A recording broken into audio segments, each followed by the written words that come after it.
يا أيها الذين آمنوا اصبروا وصابروا ورابطوا واتقوا الله لعلكم تفلحون۔ آخری آیت پھر بہت جامع ہے، یا ایھا الذین آمنوا، اہل ایمان، اصبروا، صبر کرو، وصابروا، صبر میں اپنے دشمنوں سے بڑھ جاؤ۔ مصابرت جو ہے باب مفاعلہ، اس میں مقابلہ آتا ہے۔ ایک تو ہے صبر کرنا، ایک صبر وہ بھی تو کر رہے ہیں نا۔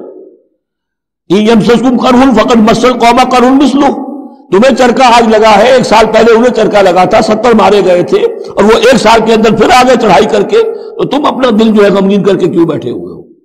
تو تمہیں تو ان سے بڑھ کر صبر کرنا ہے، ان سے بڑھ کر قربانیاں دینی ہے، تبھی تو تم در حقیقت اللہ تعالیٰ کے صحیح وفادار ثابت ہوگے۔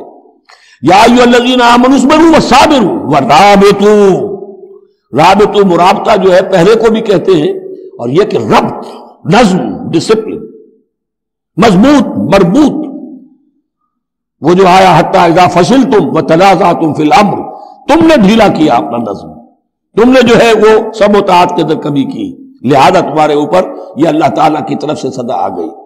یا ایھا الذین آمنوا اصبروا وصابروا ورابطوا، اہل ایمان صبر پر جاگزی رہو اور صبر کے مقابلے میں دوسروں سے آگے نکل جاؤ، ورابطوا، اور مربوط رہو، واتقوا اللہ لعلکم تفلحون، اور آخری اور اہم ترین چیز اللہ کا تقوی اختیار کیے رکھو تاکہ تم فلاح پاؤ۔ یہ سب کچھ کرو گے تو فلاح ملے گی، ایسے ہی گھر بیٹھے فلاح نہیں ملتی۔ بارک اللہ لی ولکم فی القرآن العظیم ونفعنی وإیاکم بالآیات والذکر الحکیم۔